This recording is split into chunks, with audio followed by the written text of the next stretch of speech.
नमस्कार, मैं Ravish Kumar. State bank of India 200 साल पुराना बैंक है और भारत का सबसे बड़ा बैंक है। जिस बैंक के पास 48 करोड़ ग्राहक हों और वो बैंक कहे कि 21 दिनों के भीतर इलेक्टोरल बॉन्ड का हिसाब किताब नहीं दे सकता है, यह बात सभी को परेशान कर रही है।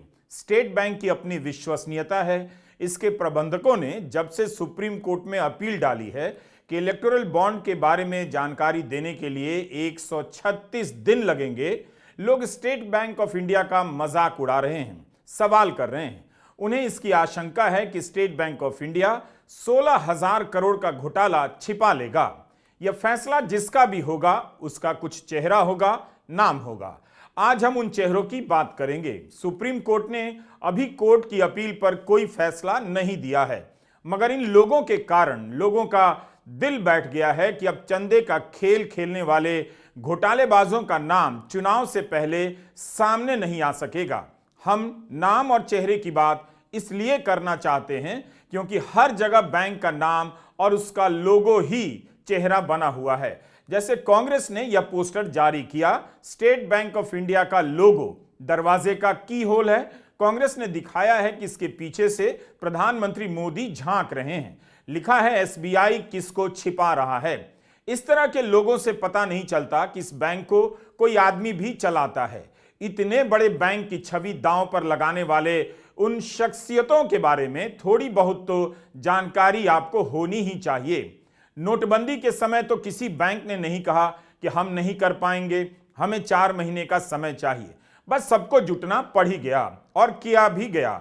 फिर स्टेट बैंक ऑफ इंडिया किसे बचाने के लिए 136 दिन मांग रहा है। इस तरह का फैसला लेने वाले ये लोग कौन हैं? आप जानते हैं कि इलेक्टोरल बॉन्ड बेचने की अनुमति केवल स्टेट बैंक को मिली थी, मगर 15 फरवरी के फैसले के बाद बॉन्ड बेचने पर रोक लगा दी गई। इसे असंवैधानिक मानते हुए रद्द कर दिया गया। मिलिए दिनेश कुमार खरा से, जो एसबीआई के चेयरमैन हैं। 2.25 लाख से अधिक कर्मचारियों वाले स्टेट बैंक के चेयरमैन कहीं से गुजर जाते होंगे तो दफ्तरों में सनसनी मच जाती होगी, कुर्सियां छोड़कर खड़े होने की होड़ लग जाती होगी। यह सब अगर नहीं भी होता होगा तब भी स्टेट बैंक के चेयरमैन का अपना रुतबा तो होता ही है। क्या यह रुतबा केवल पद और कुर्सी से होना चाहिए? दिनेश कुमार खरा के नेतृत्व में स्टेट बैंक ने जो फैसला किया है उससे इस बैंक की छवि दांव पर लग गई है। जिस बैंक में हर दिन 23,000 डिजिटल सेविंग अकाउंट खुलती हो, वह बैंक कहे कि 22,217 इलेक्टोरल बॉन्ड की जानकारी देने में उसे 136 दिन चाहिए। तब फिर उस बैंक के नेतृत्व के बारे में बात बहुत जरूरी हो जाती है। दिनेश कुमार खरा इस समय 10 महीनों के सेवा विस्तार पर हैं। प्रधानमंत्री के नेतृत्व वाली नियुक्तियों की कैबिनेट कमेटी ने उन्हें सेवा विस्तार दिया है। अक्टूबर 2023 में इनका कार्यकाल खत्म होने के ठीक एक दिन पहले इन्हें 10 महीने का सेवा विस्तार मिला था। अगस्त 2024 तक चेयरमैन के पद पर रहेंगे। सेवा विस्तार मिलने के पीछे एक कारण यही होगा कि इनसे योग्य कोई दूसरा व्यक्ति नहीं मिला और न 10 महीने तक मिलने की उम्मीद होगी। सेवा विस्तार के समय दिनेश कुमार खरा ने मीडिया से यही कहा था कि वे डेटा एनालिटिक्स पर काम कर रहे हैं। आज वही दिनेश कुमार खरा इलेक्टोरल बॉन्ड के डेटा की एनालिसिस के लिए 4 महीने मांग रहे हैं। 22,217 इलेक्ट्रॉनिक बॉन्ड की डिटेल निकालने के लिए हमारा सवाल है कि ऐसे में इनकी योग्यता पर सवाल क्यों नहीं किया जाना चाहिए? जब बैंक पर सवाल हो सकता है तो बैंक के चेयरमैन पर क्यों नहीं सवाल होना चाहिए? क्या दिनेश कुमार खरा इतिहास में अपना नाम इस तरह से दर्ज कराना चाहेंगे? जिस व्यक्ति का बैंकिंग सेक्टर में 40 साल का अनुभव हो, क्या ऐसा व्यक्ति अपनी जिंदगी भर की कमाई ऐसे लोगों को बचाने में लगा सकता है? उन लोगों को जिन्होंने चंदे के नाम पर लोकतंत्र से धंधा किया और घोटाला किया है। कई लोग स्टेट बैंक के फैसले को इस तरह से भी देख रहे हैं जैसे बैंक ने चंदे के धंधे में शामिल लोगों को बचाकर देश के संविधान की आत्मा और लोकतंत्र की पीठ में छुरा भोंकने का काम किया है। स्टेट बैंक को लेकर आलोचनाएं तीखी होती जा रही हैं। इसी संदर्भ में हम दिनेश कुमार खरा की बात कर रहे हैं, क्योंकि हम चाहते हैं कि उनकी भी बात हो जिनके नेतृत्व में स्टेट बैंक ने इतना बड़ा फैसला लिया होगा, जिस फैसले के कारण 15 मार्च तक संविधान के साथ फ्रॉड करने वालों और हजारों करोड़ों का चंदा देने वालों का नाम समय पर नहीं आ सकेगा, तो ऐसे व्यक्ति का नाम भी लिया जाना चाहिए। फैसला स्टेट बैंक के लोगो या साइन बोर्ड ने नहीं लिया है। फैसला लेने वाले महान विभूतियों के बारे में आपको जानना ही चाहिए। दिनेश कुमार खरा अक्टूबर 2020 में स्टेट बैंक के चेयरमैन बनाए गए। दिल्ली विश्वविद्यालय से कॉमर्स और एमबीए की पढ़ाई की है। 1984 में स्टेट बैंक ऑफ इंडिया से जुड़े। एसबीआई और उसके 5 एसोसिएट बैंकों और भारतीय महिला बैंक का जब विलय हुआ, उसमें इनकी अहम भूमिका थी। एक समय पर दिनेश कुमार खरा एसबीआई के रिस्क, आईटी और कंप्लायंस के इंचार्ज भी रहे हैं, यानी इनका आईटी के क्षेत्र में अच्छा खासा अनुभव भी है। फाइनेंशियल एक्सप्रेस ने रिपोर्ट किया है कि वित्त वर्ष 2022-23 में इनकी सैलरी पिछले वर्ष के मुकाबले 7.5% बढ़ा दी गई। अखबार ने इनकी सैलरी के बारे में क्यों रिपोर्ट किया है, हमें समझ नहीं आया। डिजिटल कामयाबी को स्टेट बैंक बढ़ा चढ़ाकर बताता है, मगर इलेक्टोरल बॉन्ड की जानकारी डिजिटल तरीके से नहीं रखता है। क्यों नहीं रखता है, और अगर रखता है तो मिलान का डेटा देने में 3 हफ्ते की जगह 4 महीने क्यों चाहिए? दिसंबर 2023 में सीएनबीसी टीवी 18 से दिनेश कुमार खरा ने कहा था कि हम सबके लिए डिजिटल पहली प्राथमिकता है। हमने इसमें काफी निवेश किया है ताकि हम अपनी डिजिटल क्षमता को बढ़ा सकें। स्टेट बैंक ऑफ इंडिया की वेबसाइट पर जाएंगे तो चेयरमैन दिनेश कुमार खरा का ही संदेश मिलेगा, जिसमें उन्होंने पूरा विस्तार से बताया है कि बीते वर्षों में स्टेट बैंक ने क्या क्या हासिल किया है। वे बताते हैं कि वित्त वर्ष 2023 में एसबीआई ने 1.25 करोड़ रेगुलर सेविंग अकाउंट खोले, जिसमें से 64% डिजिटल माध्यम से खोले गए।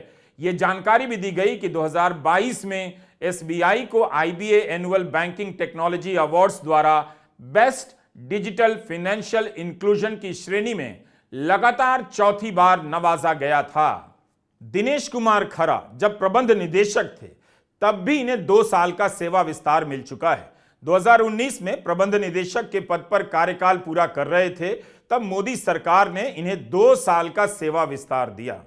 2020 अक्टूबर में चेयरमैन बनाए गए। इस समय 10 महीने के सेवा विस्तार पर हैं। स्टेट बैंक ऑफ इंडिया के प्रबंध निदेशक अश्विनी कुमार तिवारी को भी 2 साल का सेवा विस्तार मिला हुआ है। जाहिर है काफी योग्य व्यक्ति होंगे, तभी 2 साल का सेवा विस्तार मिला है। इतने काबिल व्यक्ति के होते हुए स्टेट बैंक 21 दिनों में 22,217 बॉन्ड की डिटेल चुनाव आयोग को नहीं दे सकता है? क्या इनके नेतृत्व में बैंक दिन रात लगाकर जानकारी नहीं दे सकता था?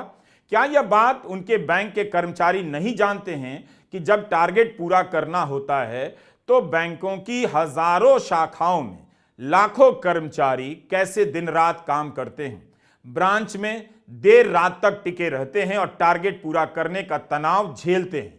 तब स्टेट बैंक ने यह चैलेंज क्यों नहीं लिया और सुप्रीम कोर्ट के आदेश का पालन करके क्यों नहीं देश को दिखा दिया? आप हैं अश्विनी कुमार तिवारी, एसबीआई के प्रबंध निदेशक। इसी जनवरी 2024 में आपका कार्यकाल खत्म होने वाला था, लेकिन 2 साल का सेवा विस्तार मिल गया। अश्विनी कुमार तिवारी के 2 साल तक सेवा विस्तार मिलने से कितने लोगों का प्रबंध निदेशक बनने का चांस हमेशा हमेशा के लिए समाप्त हो गया होगा। इन्हें नियुक्तियों की कैबिनेट कमेटी ने सेवा विस्तार दिया है, यानी हाई लेवल का मामला है। प्रधानमंत्री और गृह मंत्री कैबिनेट कमेटी में होते हैं। कायदे से सुप्रीम कोर्ट के आदेशों को लागू नहीं कर पाने के कारण सेवा विस्तार पर चल रहे इन अफसरों को तुरंत पद से हटा देना चाहिए। दूसरे अफसरों को नेतृत्व संभालने का मौका मिलना चाहिए। सेवा विस्तार को सरकार की कृपा की नजर से भी देखा जाता है। Do you get my point? Ashwini Kumar Tiwari के अलावा एक और प्रबंध निदेशक हैं, उन्हें भी 2 साल का सेवा विस्तार मिला है। यह हैं सीएस शेट्टी। जनवरी 2023 में इन्हें 2 साल का सेवा विस्तार मिला, तब से प्रबंध निदेशक हैं। यानी ये एसबीआई को चलाने वाले 13 सदस्यों के बोर्ड के तीसरे सदस्य हैं जो सेवा विस्तार पर हैं। 13 सदस्यों के बोर्ड में एक ही महिला प्रबंध निदेशक हैं, स्वाति गुप्ता। स्वाति गुप्ता पूर्णकालिक निदेशक हैं। इनके बारे में बैंक ने यही लिखा है कि ये 2012 से 17 तक दिल्ली नगर निगम की पार्षद रही हैं और जोनल चेयरमैन रही हैं। उसके बाद 2017 से 22 तक नगर निगम की शिक्षा समिति की मनोनीत सदस्य रही हैं। बैंक ने इन्हें सामाजिक कार्यकर्ता और शिक्षाविद लिखा है।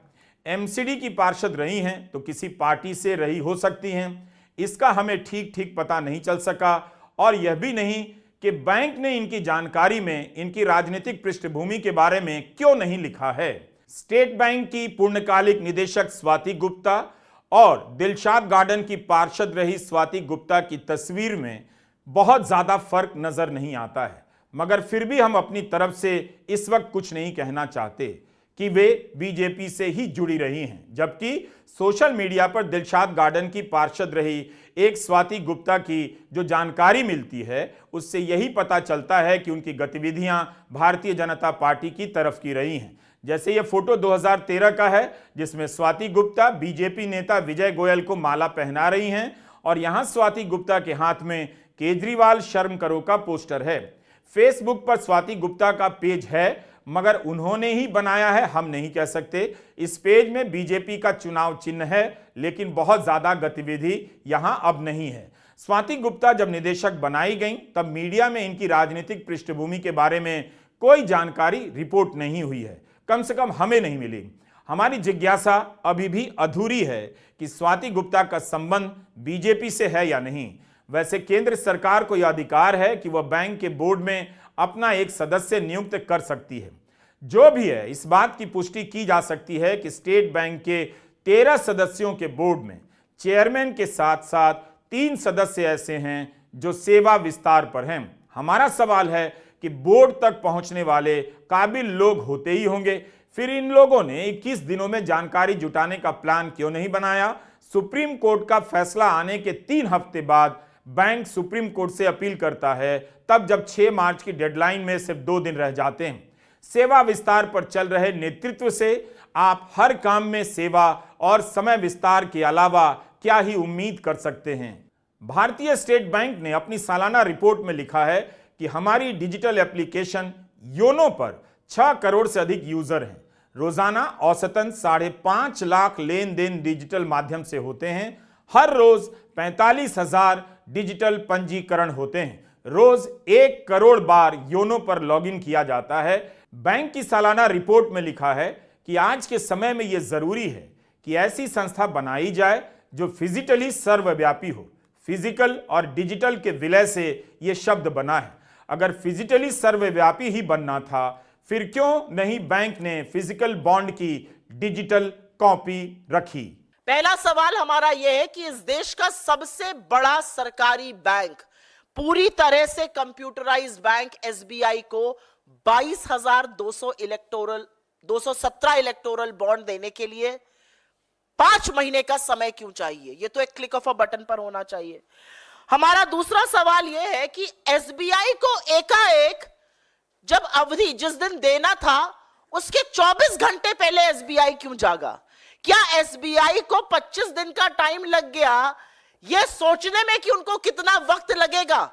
और यह एक बड़ा सवाल है। एक और सवाल है और उसका मैंने उल्लेख भी किया कि 48 करोड़ अकाउंट, 66,000 करीब एटीएम, 23,000 करीब ब्रांचेस होने वाले एसबीआई को 22,000 महज अकाउंट के लिए 5 महीने चाहिए। यह कितना हास्यास्पद है। एसबीआई पर प्रेशर कौन बना रहा है? इस आर्थिक अनियमितता को, इस काले धन के गोरख धंधे को कौन पनपने दे रहा था? क्यों एसबीआई पर दबाव बनाया जा रहा है? ऐसा क्या हो जाएगा अगर चुनाव के पहले ये नाम सामने आ गए?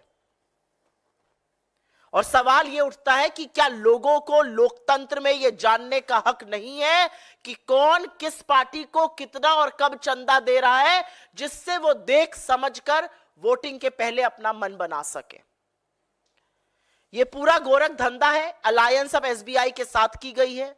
हम लोग शुरू से कह रहे हैं कि भारतीय जनता पार्टी इस देश के हर संसाधन, हर संस्थान, हर संस्था पे कब्जा करना चाहती है। पहले सीबीआई, ईडी और इनकम टैक्स बने नए फ्रंटल, अब लगता है एसबीआई बन गया है।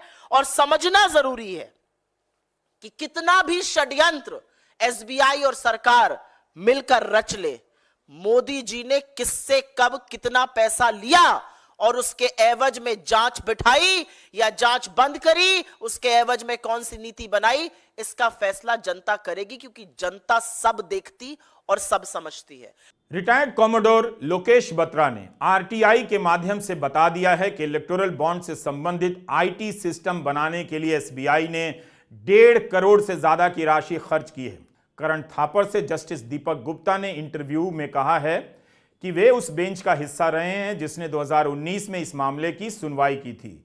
जस्टिस गुप्ता ने इंटरव्यू में कहा है कि अप्रैल 2019 के आदेश में सुप्रीम कोर्ट ने एसबीआई से कहा था कि आप इस जानकारी को तैयार रखिए, उसका ऐसा स्वरूप हो कि जब भी आपसे कोर्ट कहे आप जल्द से जल्द साझा कर सकें। जस्टिस गुप्ता रिटायर हैं और उन्होंने कहा है कि वे एसबीआई के इस जवाब को बिल्कुल स्वीकार नहीं करते हैं और यह पूरी तरह से हास्यास्पद है।